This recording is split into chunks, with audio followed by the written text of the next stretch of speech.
you have been a part of or overheard a conversation about abortion with somebody that was pro-abortion? Okay, good.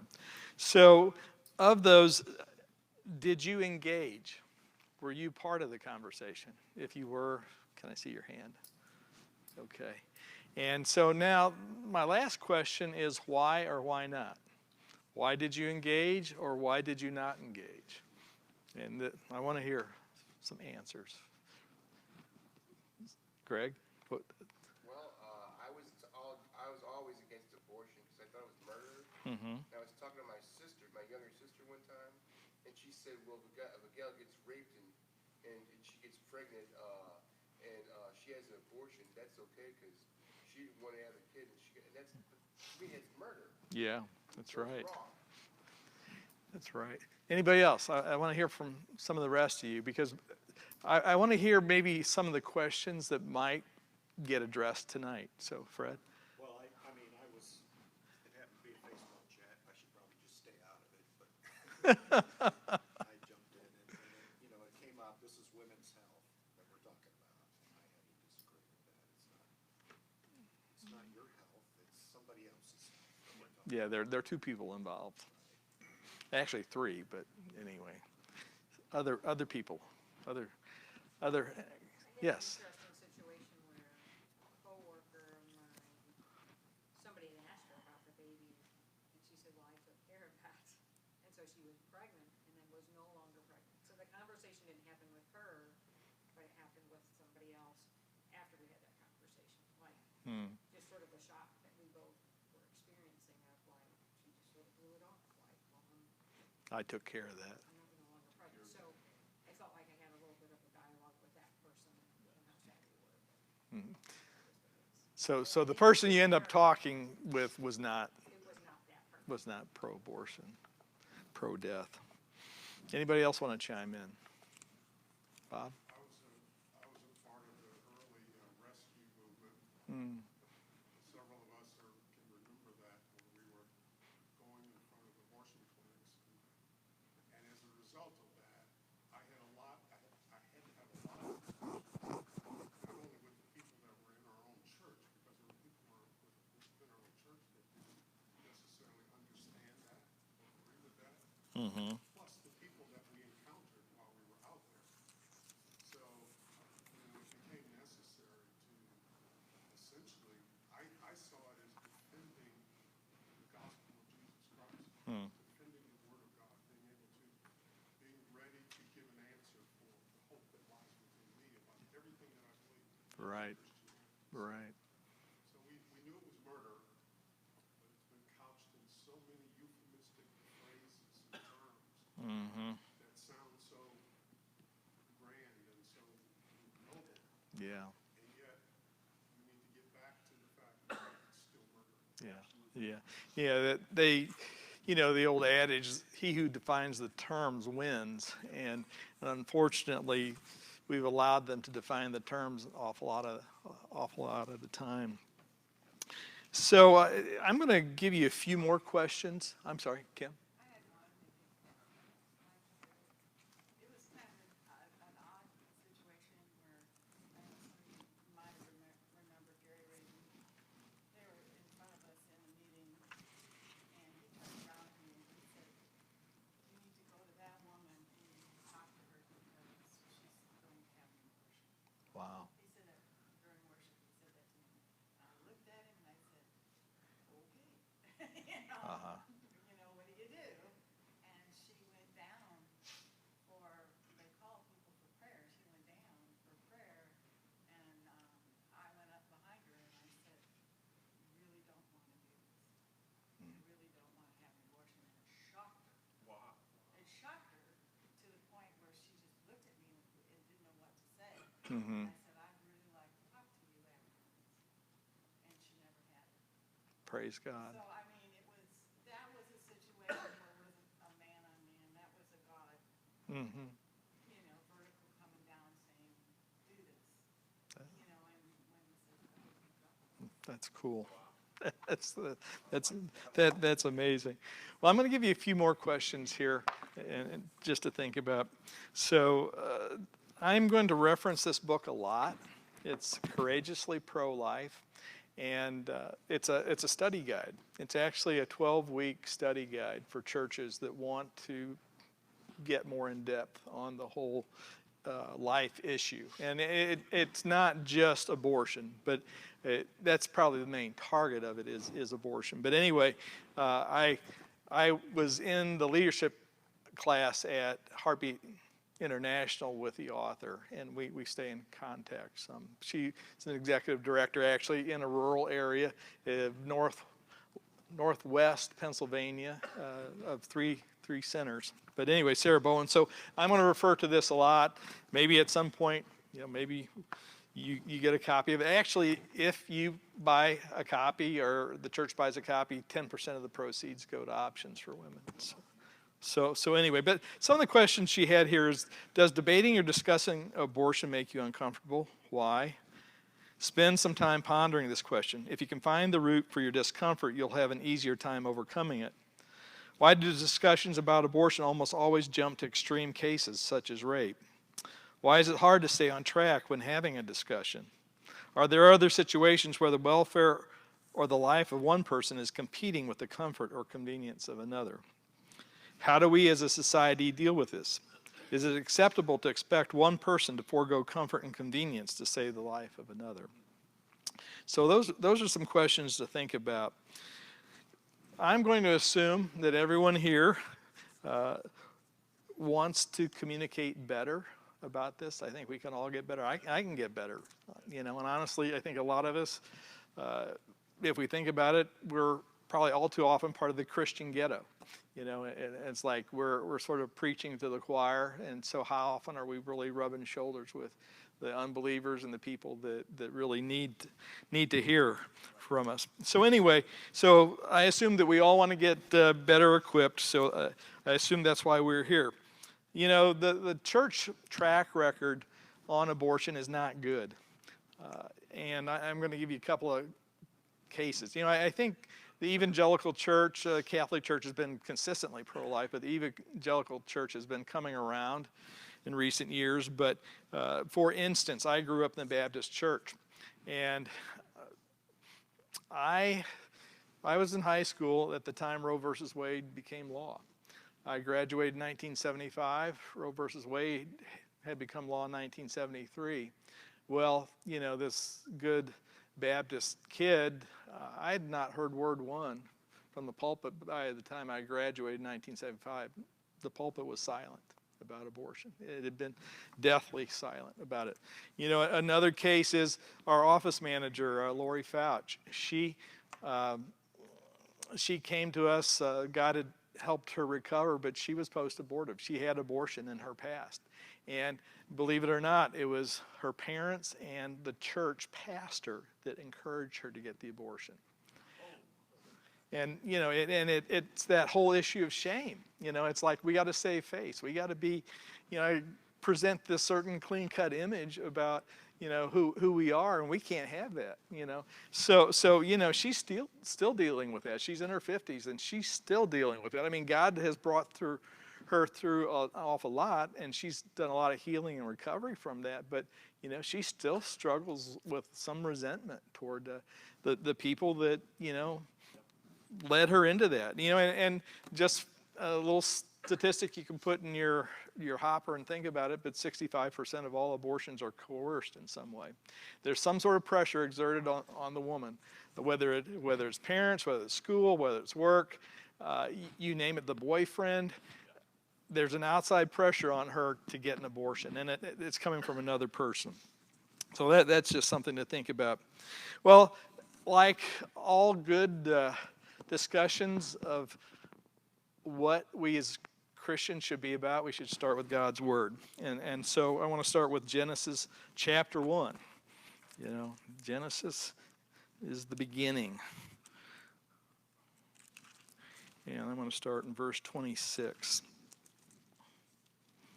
Then God said, "Let us make man in our image, after our likeness, And let them have dominion over the fish of the sea, and over the birds of the heavens, and over the livestock, and over all the earth, and over every creeping thing that creeps on the earth. So God created man in his own image. In the image of God he created him. Male and female he created them. And God blessed them, and God said to them, be fruitful and multiply, and fill the earth, and subdue it, and have dominion over the fish of the sea, and over the birds of the heavens, and over every living thing that moves on the earth. And then just skipping down to verse 31. And God saw everything that he had made, and behold, it was very good. And there was evening and there was morning the sixth day. So that's right there. We have God saying, each and every one of us, no matter how sinful, how fallen, we were created in his image. We are his image bearers. And I think that's part of the reason for the spiritual warfare that surrounds abortion is the fact that Satan hates God's image. I mean, he detests it. I mean, and as a believer, we know God's image is the most beautiful thing in the world. It's the most glorious thing out there. There's nothing better than God in his image and his glory. Now, it doesn't say his glory right here, but really he's talking about his glory right here. So, as believers, this is one of the bedrock verses that we need to have in our hearts. I mean, this needs to be part of our being. There's another one I'm going to get to in a minute, but Habakkuk 2:14, just talking about God's glory. I want to look at this. It's one that I'm sure that you're all familiar with. I think you're probably familiar with. But Habakkuk 2:14 says, for the earth will be filled with the knowledge of the glory of the Lord as the waters cover the sea. That's the end game. That's it's where we're headed is God's glory. Yeah, we're in the midst of, we're not there yet, but we're moving by his grace in that direction. I'm going to read Psalm 139. This is the second bedrock passage I think that we should have as believers in this battle for life. And you'll bear with me, it's a little long, but it's so rich. I think we need to look at it. It says, O Lord, you've searched me and known me. You know when I sit down and when I rise up. You discern my thoughts from afar. You search out my path and my lying down, are acquainted with all my ways. Even before a word is on my tongue, behold, O Lord, you know it altogether. You hem me in behind and before, and lay your hand upon me.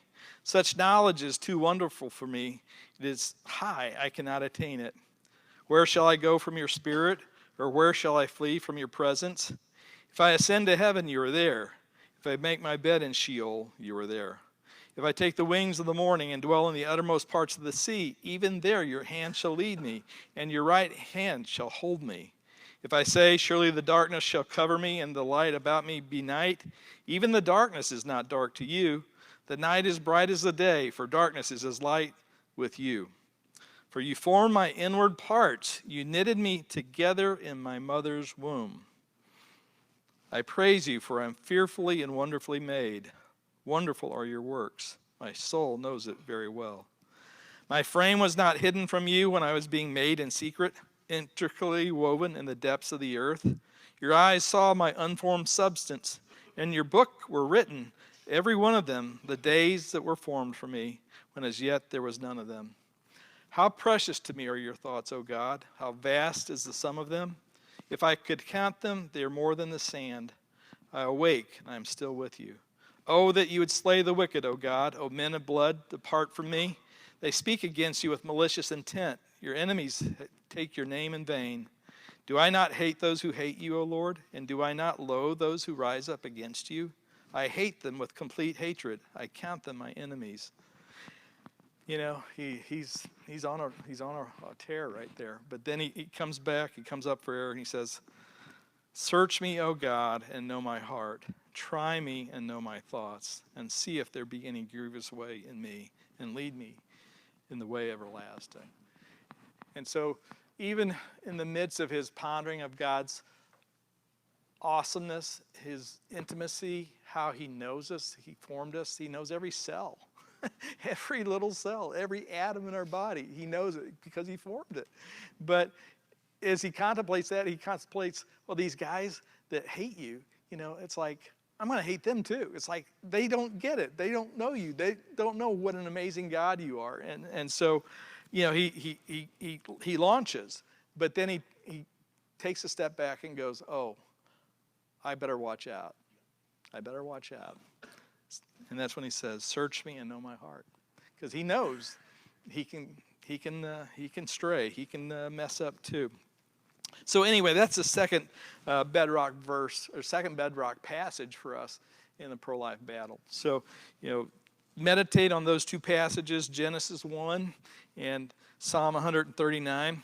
Last week Bob mentioned pro-life and being anti-abortion, and we are anti-abortion, but the pro-life term comes from a bigger battle than just being against abortion. We are against abortion, we're against infanticide, we're against population control, we're against eugenics, we're against euthanasia, we're against birth control in a way. I may be stepping on some toes, but anyway, an awful lot of birth control. There's some serious issues with stuff that's done in the name of birth control. So anyway, that's not what I'm going to get into, but I do want to couch it. For me, when I think of a culture of life, in my mind, I'm thinking about God's kingdom. It's all about the kingdom of God. And so it's far-reaching. Because God is life, it affects everything. We think about, one of the catchphrases in the pro-life circles is from womb to tomb. And so we value the lives of the elderly. We value the lives of the infirm. We value everybody that's created in the image of God. So that's why, for me, I'm okay with saying pro-life, because for me it's about a bigger picture. It's about, yes, I am anti-abortion, but I'm anti all those other things too. So anyway, pro-life ends up being being a part of the culture of life, and wanting to advance the culture of life as part of this bigger picture that God is about, because He is the God of life. I want to read another quote to you from this book. I want to talk about eugenics, and it kind of touches on some of the things Bob talked about last week, but I'm going to read a quote here. I don't know if you know what eugenics is, but by the time I get done reading this quote, you will know what eugenics is. According to Ellsworth Huntington, the president of the American Eugenics Society in 1935, everyone in the American Eugenics Society agreed that everything possible should be done to encourage large families and the right kinds of homes. And I'm good up till there. We want to encourage large families and the right kinds of homes.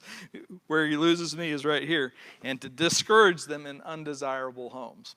And so let me go on. Eugenics, therefore, is the science of improving the human population by encouraging some to reproduce and discouraging others. In its darkest forms, this included sterilizing, aborting, institutionalizing, or euthanizing, more on that later, those considered undesirable. Who's undesirable? So he goes on. Who was considered undesirable? The quote below reviews the list of people targeted by two prominent eugenicists, Charles Davenport and Harry Laughlin. As a first order of business, Davenport and Laughlin published their top 10 list of degenerate protoplasm. How's that for talking about life created in the image of God?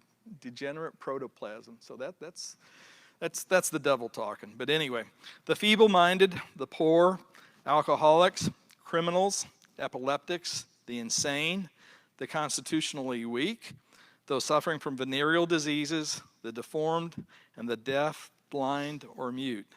These 11 people, according to the Eugenics Record Office, represented the bottom 10th of the U.S. population. The time had come to prevent them from reproducing. That was 1935. So they go into the history of eugenics, but these are the same people. Those are the folks that founded Planned Parenthood. They are our arch enemy, and so this is what they're founded on. And blacks were part of that. All the races. They had a hierarchy of races. Or what they called races. We know there's only one race, the human race. But anyway, what they were categorizing. So I want to look at another scripture, and this. I just saw this a couple of weeks ago in a time with the Lord. Hosea 9, verses 10 through 14.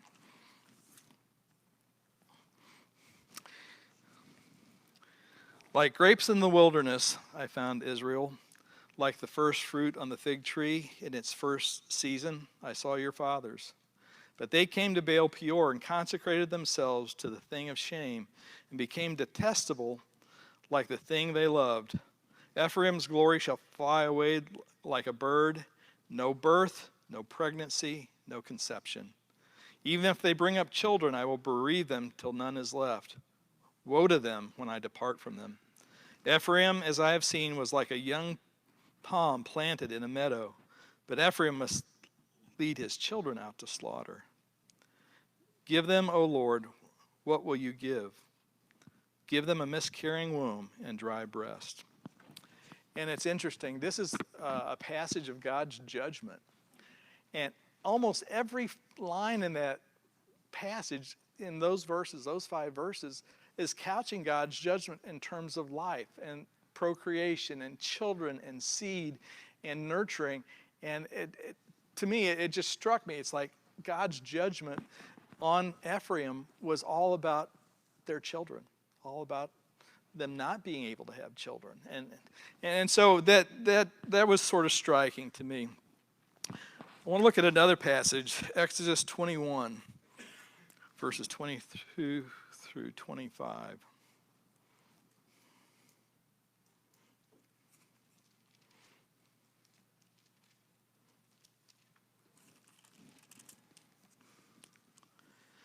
Says, when men strive together and hit a pregnant woman so that her children come out, but there is no harm, the one who hit her shall surely be fined, as the woman's husband shall impose on him, and he shall pay as the judges determine. But if there is harm, then you shall pay, and this is where this passage comes from. You shall pay life for life, eye for eye, tooth for tooth, hand for hand, foot for foot, burn for burn, wound for wound, stripe for stripe. The life of the unborn was pretty important to God. You know, even if it is an accident, he's going, no, you're guilty. And so this should show us the seriousness with which God views unborn life. You know, it's not a small thing for him. So just think about that. So, okay, guys, I need you to pass those handouts out. We're going to get to the science a little bit. We're going to get into the weeds. Hopefully you can hang in there with me as we get into the weeds. But, you know, I think this is part of equipping you. This is going to have a number of sources that you can refer to. There are links that, if you want, I can actually send you the document so you could click on the links. But there's some extremely important information. This was written by Dr. Brent Bowles. Dr. Bowles is the director, he's the medical director of Heartbeat International, and he was also involved while he was in practice, private practice, he was also involved in the Abortion Pill Reversal Network, which I'll talk to you a little bit about in a minute. But anyway, you'll see referenced in this handout the National Academy of Sciences, quote, sciences. Well, guess what? Who funds this National Academy of Sciences? George Soros, Warren Buffett, the Packard family. And all of those people are funding the advancement of abortion worldwide. So much for impartial science. You know, the National Academy of Sciences is not one of those. And I'm going to refer to a couple other folks. Well, as you go through here, there are a couple other acronyms in here. AAPLOG, APLOG, that's the American Association of Pro-Life Obstetricians and Gynecologists, as opposed to ACOG, which is the American College of Obstetrics and Gynecology, and they are pro-abortion. So they are polar opposite. So anyway, I'm going to cover a few things. You know, one of the lies that's told about abortion is that there's no effect on the woman. Well, guess what? The science doesn't back that up. The science has a lot to say. So I'm going to read some of this, so bear with me. To summarize, first of all, breast cancer. There is increased risk of breast cancer. So let me read this. I'm just going to read part of it. To summarize, from 1957 to 2018, there were 76 studies evaluating the relationship between abortion and breast cancer, in which distinguished between induced abortion and miscarriage. 60 of the 76 showed an association between induced abortion and increased cancer risk, with 36 of them being statistically significant to the 95th percentile. Of the 24 studies from the institutions in the USA, 19 show an association between induced abortion and breast cancer.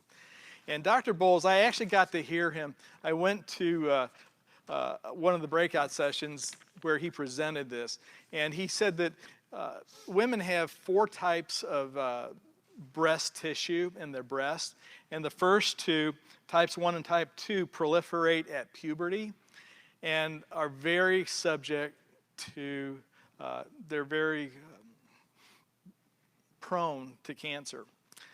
There's 2 other types, types 3 and 4, which happen at pregnancy, and they are most resistant. They are very resistant to breast cancer. So the study that you'll read, if you want to look in more depth, it's there that you can look at. But anyway, so that addresses breast cancer. Then mental health.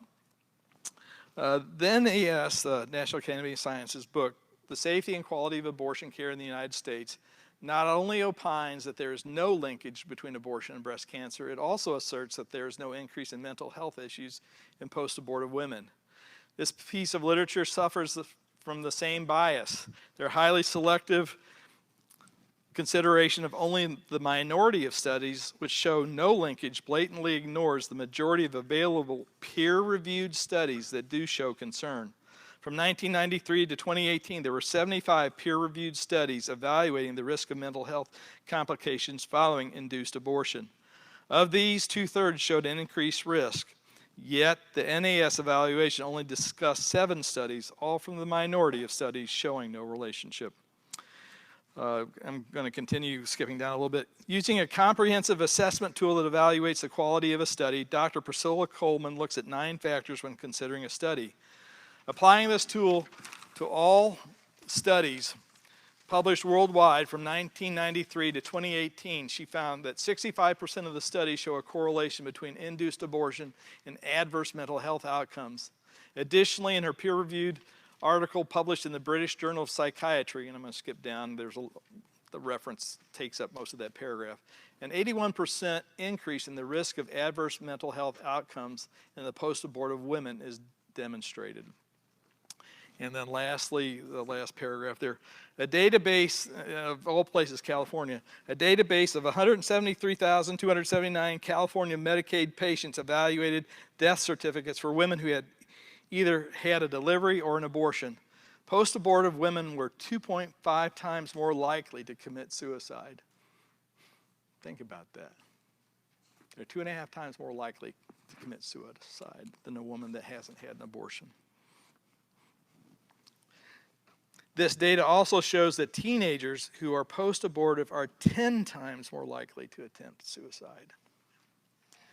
To say that this has no effect on a woman is just, I mean, it's diabolical that they would say this. So, okay, the next effect on a woman, on her health, is the risk of preterm delivery.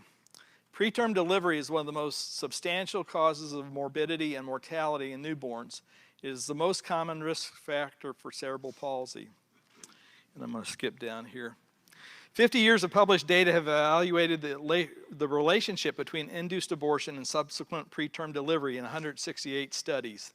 The NAS, in an effort to conceal the relationship, chose to discuss only 5 of these studies, even though the overwhelming majority of the 168 papers show a linkage between induced abortion and the risk of preterm birth. The associate editor of the American Journal of Obstetrics and Gynecology, the editor of the British Journal of Obstetrics and Gynecology, and the Royal College of Obstetrics and Gynecology have all acknowledged that abortion increases the risk of preterm delivery. The ACOG, that's the pro-abortion obstetricians and gynecologists, refuses to acknowledge this, and Planned Parenthood specifically denies that a linkage exists. This harmful effect is disproportionately high in the black community.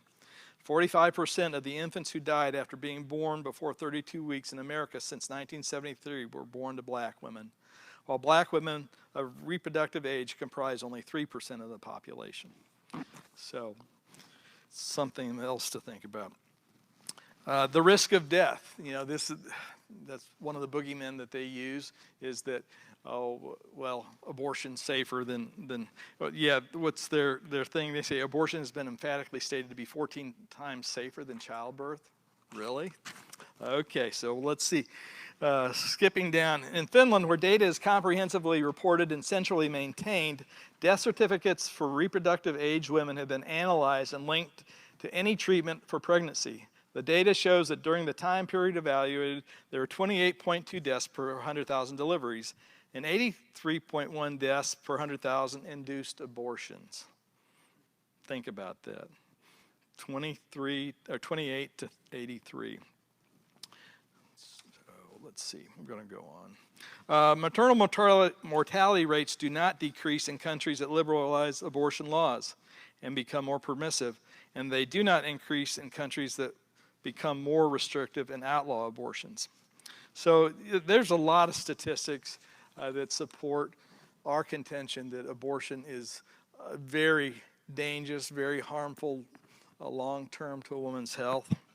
And lastly, I'm just going to read this section, exceptions for the life of the mother, rape, and incest. According to the CDC, pregnancy terminations to protect the life of the mother make up only 0.2% of induced abortions. 0.2%. Late-term abortion is never necessary to save the life of the mother. And abortions for rape and incest make up less than 1% of induced abortions. And of course, we say that regardless of how that child was conceived, it's still a child conceived in the image of God. And so we still fight for that child. That child is of value. One of the last things I wanted to mention, it's not in this handout, but I mentioned that Dr. Bowles is part of a network called Abortion Pill Reversal or Abortion Pill Rescue. And it sounds complicated, and it's been called fake science by all the media. And actually, Heartbeat operates the Abortion Pill Rescue Network. Well, all your large tech companies and social media have shut them down, calling it fake science. But you know what's involved in this fake science? All you have to do is administer progesterone. All it is progesterone within 72 hours of taking that first abortion pill. And you can stop that abortion 65% of the time. Now, it's not successful all the time, but that's a huge success rate. If a girl changes her mind, and I've got cards, they're the little sort of maroon, burgundy ones up here. If you want to take one with you, it's their hotline. It's their national hotline, but they can get you in touch with a doctor that will, you can either get it through a shot or you can get it as a pill, but that progesterone will stop the effects of the abortion pill, the first abortion pill. So that's just something to think about. And so much for this fake science. Over 3,000 children have been born as a result of abortion pill rescue. So it's real science, real life people out there. I think the oldest is maybe 10 or 12. I forget. I've seen a picture of the child. But anyway, so that's something else for you to think about. How are we doing on time? 7:30. Okay. What's happening with abortion right now? Chemical abortions, that's a fancy word for abortion pill. Chemical abortions in 2020 were 54% of all abortions. They are projecting that this year 70% of all abortions will be chemical. So I want to engage you on this. So why? Why is that? You may know or you may guess. I'm just curious. I want to hear from you all on this.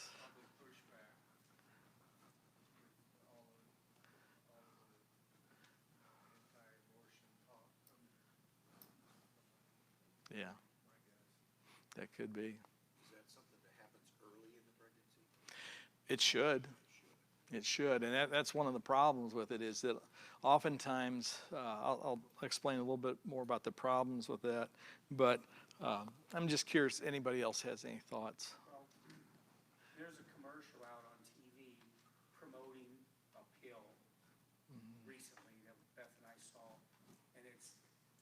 5 months pregnancy-free, it advertises. But what it shows in these advertisements are these young people in their carefree, gay lifestyles, running around, self-centered young people that don't want to be inconvenienced with pregnancy. So the advertisement is, if you don't want to be inconvenienced, basically, take this pill and you can go 5 months without having a pregnancy. And they're jumping in their Jeeps, driving away. Yeah. They're going, so I would say the big thing is it's inconvenient. And so they're Yeah, getting rid of children because they don't want to be inconvenienced. right, right. Anybody else? Bob? The biggest reason is likely that it's becoming increasingly difficult to find abortion centers. Church, Christians, a number of organizations have been Yeah. very successful in Yeah. simply shutting down and making Yeah, abortion on demand very difficult in the centers, and it becomes an issue of convenience, finding a way to accomplish that without having to get in my car and go to a center.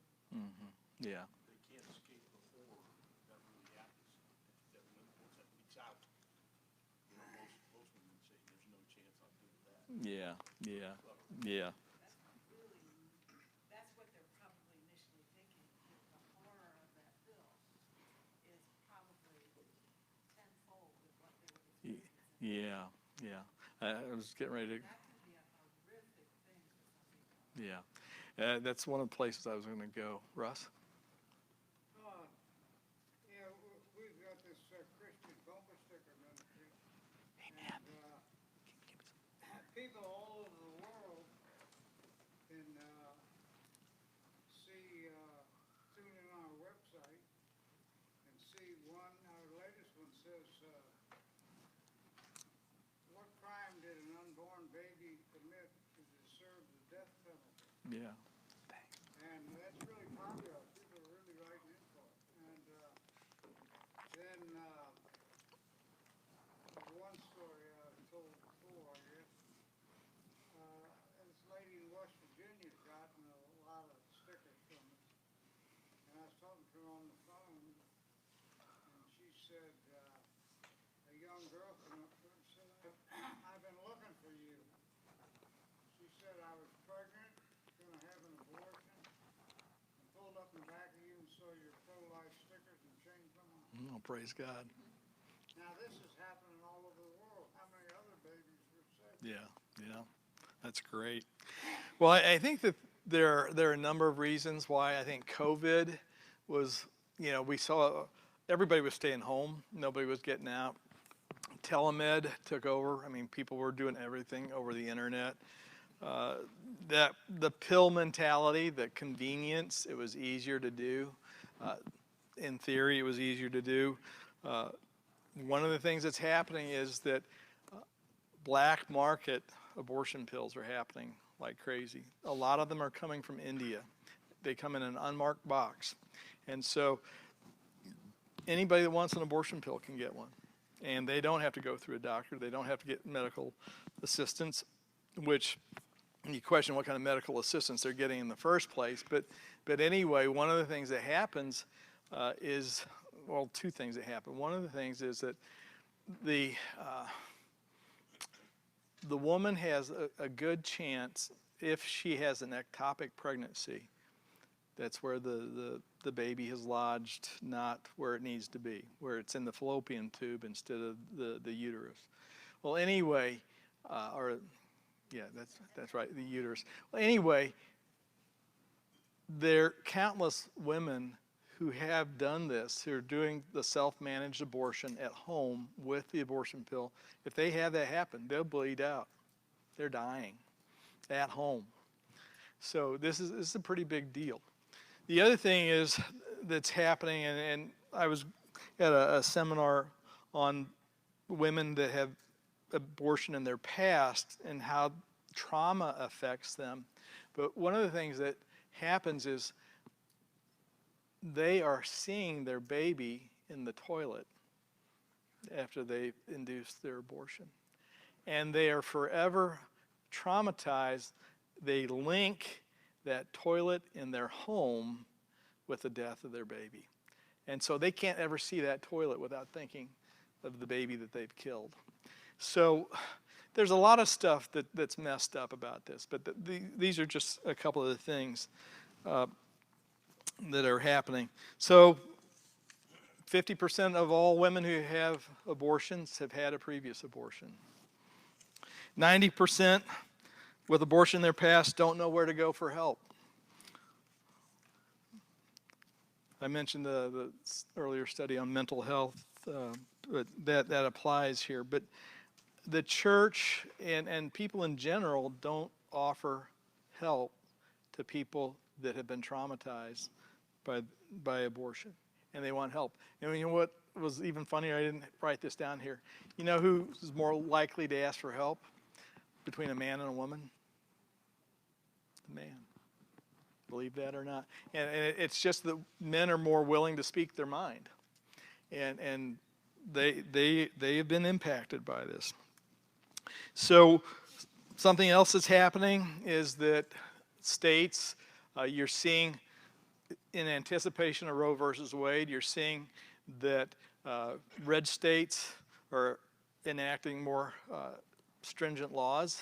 Blue states are they're jumping head over heels trying to enact more aggressive laws to prevent abortion. I mean, I think there was one state that is contemplating a law that would allow the baby to be killed up to 28 days after birth. So, I mean, the evil is just intense here. It knows no bounds. I mean, it really is Satan unleashed. One of the things that's happening too, Missouri, because of our laws, most of the women that are getting abortions are going out of state to get those abortions. Well, the state, because of that, Missouri is dependent on getting stats from those surrounding states to find out how many women have had an abortion in Missouri. Well, more and more of those states are either underreporting or not reporting at all. Some states have decided they're going to stop reporting on the number of abortions. So the stats on abortion are probably not worth the paper they're written on. You know, they're probably far greater than what we're seeing. So how do we respond? You know, there are going to be three types of people that we're going to interact with. There's going to be the people that, you know what, let's take a break. I'm going to come back. We'll finish up.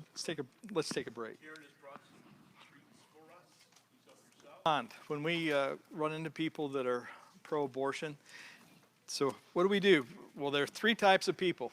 It's probably, you can figure this out. There are people that are 100% pro-life.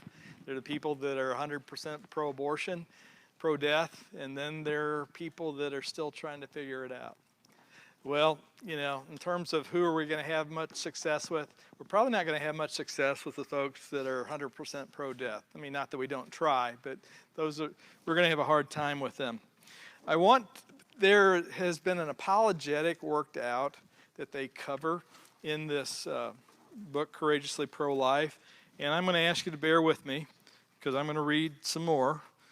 Hope you don't get too bored or fall asleep. But it's Defending Life's Led.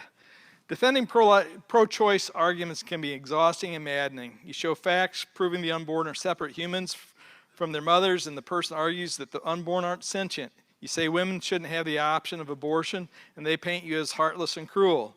Stephen Schwartz, author of The Moral Question of Abortion, created a method for stating the pro-life position clearly and succinctly. It was popularized by Scott Klusendorf, the founder and president of Life Training Institute.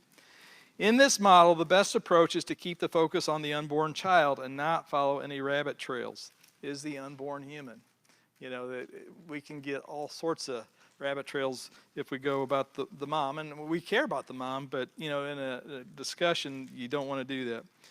Is the unborn human? If the answer is yes, are they as human as everyone else or somehow less human? You can then discuss the danger of considering some to be less human than others and where that can take us. You can use examples such as slavery and the Holocaust. Philosophically, there's no difference between the adult you are today and the fetus you were years ago. The Latin for fetus is little person, I think, little human.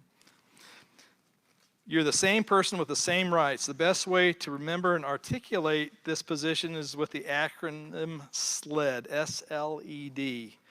S is for size, L is for level of development, E is for environment, and D is for degree of dependency. Size doesn't equal value. Are tall people more valuable than short people? Men are usually larger than women. Does that make them more of a person? The unborn child is smaller than an adult and often smaller than a newborn. However, size is not a reason to say that someone is more or less valuable than someone else. Level of development. Is an embryo or fetus less developed than an adult? Yes. But children and teens are also less developed than full-grown adults. Are newborns less human than adults? Are teens less human than adults? People go through various stages of development throughout their lives, but regardless of what stage they're in, they're not more or less human than someone else. Environment, were you human outside this building? When you came inside, did you remain human? Are you sure? Of course. Traveling down the birth canal is not a magical humanizing process. If it were, C-section babies would be in trouble. A baby is a baby, whether in the womb or out of it. Birth, while it is a momentous occasion, is not developmentally significant. D, degree of dependency. One of the biggest pro-choice arguments is that women can have abortions because the child depends on them for life and they shouldn't be, quote, forced to have a baby they don't want, end quote. Well, what about people on insulin, dialysis, oxygen? Lots of people are dependent on different things than other people. That doesn't make them less human. Remember, pregnancy only lasts for 9 months. Is the mother's discomfort for a short period of time more important than the child's life? So focus on the mother. What do we as courageously pro-life Christians believe? We believe that every mother has the right to love and support during an unexpected pregnancy. This phrase can be used to answer many pro-choice arguments. Women need love and support. They don't need abortion. Dig down to the root of the problem. Why are women choosing abortion? Is it fear, lack of resources, abuse? The problem is not the baby. Let's identify and solve the real problems. And and one of the things, it's a catchphrase in the pro-life movement, but the answer to abortion, you know what the answer to abortion is? It's another person. It needs to be another person in that person's life. The hands and feet of Jesus. That's what we are. Absolute truth. Abortion is morally wrong. We as Christians believe in right and wrong. We also believe there's an objective standard to measure right and wrong, the Bible. Being pro-life isn't an opinion. An example of an opinion is someone liking candy better than cake. Candy isn't morally superior to cake, it's just different. It doesn't hurt anyone to have a preference. However, saying you think abortion is wrong and that's your opinion, but you can't force it on someone else is erroneous. If abortion is wrong, it's wrong for everyone, not just some people. What about rape, murder, spousal abuse? Are they wrong for everyone or just wrong for some people? When an action causes harm to someone else, it's no longer a matter of opinion, and those being harmed are worthy of protection. So anyway, that's kind of gives you a framework to do apologetic work as you're talking to your friends and family and neighbors and coworkers. I was going to read the headings just to give you an idea. We may actually do this with the church. I was talking to Steve, and we may do this as a church. I'm just read the chapter heading: Sanctity of Human Life and Building a Culture of Life, Ancient History of Abortion, American History of Abortion, Abortion in My State, Eugenics, Euthanasia, Pro-Life Apologetics Practice, Beyond the Debate, Discussing Tough Topics with Love, Equipping the Next Generation, Talking to Children and Teens. Part 1, where do we go from here? Individual responsibility, and last one is where do we go from here? Church, community, and national responsibility. So that's kind of a framework of some material that's available, and we may be going through that as a church in fall or winter study. But I wanted us to remember something as we go into this.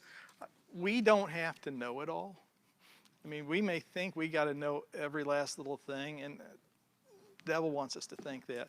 And I was just thinking about this passage in Matthew. Just kind of want to close with this. is Matthew chapter 10, 19 and 20. Matthew chapter 10, 19 and 20. I mean, you're going to be familiar with this. You're going to know this. But anyway, it says, okay, where am I?